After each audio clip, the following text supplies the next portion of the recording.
Saya tidak mengerti mengapa Dimas Sunan Kalijogo menggunakan ini. Apa ini ajaran Islam?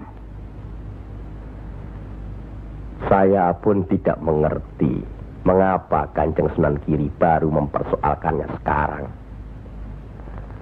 Justru pada saat memperingati 100 hari wafatnya Kanjeng Sunan Ampel. Kenapa tidak dulu-dulu?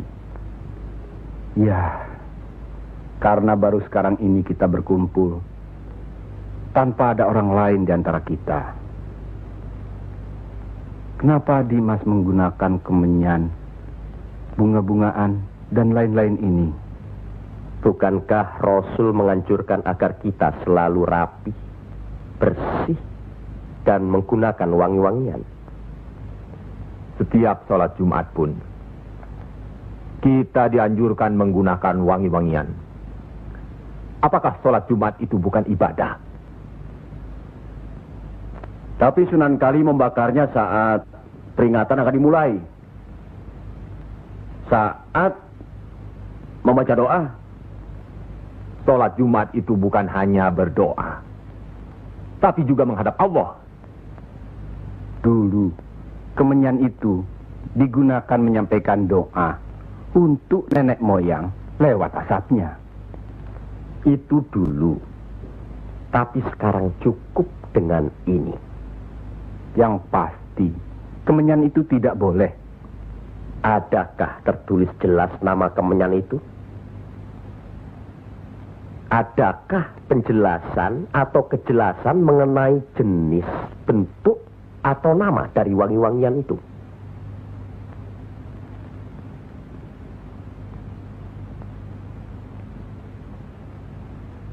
Kalau orang Jawa menganggap kemenyan, setangki, bunga-bungaan itu wangi, apa salahnya kalau mereka menggunakan? Tapi Sunan Kali kan bisa melarangnya. Untuk apa melarangnya? Untuk apa kalau cuma membuat mereka tersinggung dan kemudian kita tidak berhasil mengislamkan mereka? Memang Sunan Kali lah yang selalu lain cara pendekatannya kepada rakyat. Tidak ada cara lain, Kanjeng Sunan Giri, selain mendekatkan hatinya, sentuh perasaannya, sesuaikan dengan kebiasaannya, yang kemudian setelah mereka merasa cocok, sesuai, lalu kita rubah sedikit demi sedikit. Bukankah kesemuanya itu telah kita musyawarahkan terlebih dulu? Tapi ingat, janganlah merendahkan martabat Sunan, wali, dengan berpakaian mulung seperti itu terus-menerus. Kanjeng Sunan Kudus, kita punya budaya sendiri. Gunakanlah itu. Dengan begini saya bisa mendekatkan diri, bergaul dengan mereka. Tidak ada jarak antara kita dengan mereka. Ada sambung rasa. Lagi pula iman Islam seseorang bukan terletak di pakaian, tapi di sini. Yang penting bersih, aurat tertutup.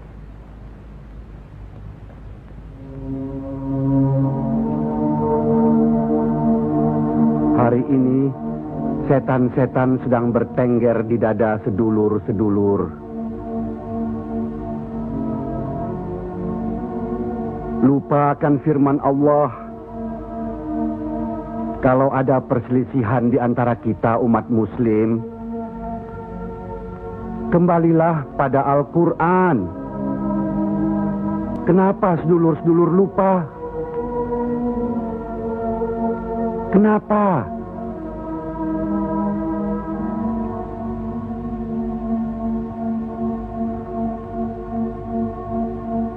Maaf Kanjeng Sunan Giri. Semestinya hal ini tidak boleh terjadi. Apalagi Kanjeng Sunan sebagai pimpinan kami di sini.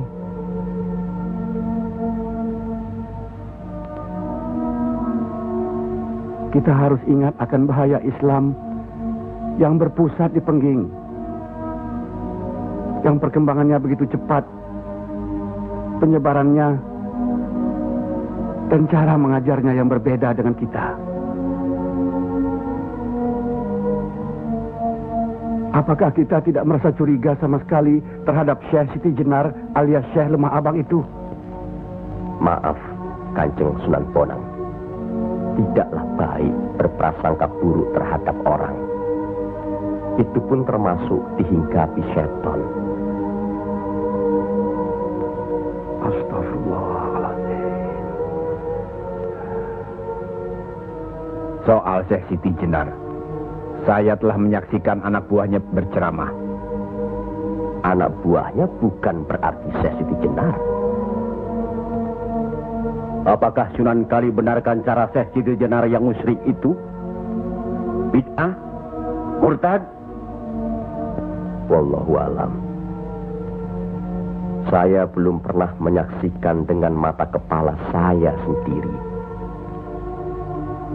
Menurut Imam Ghazali, melihat lebih baik daripada mendengar.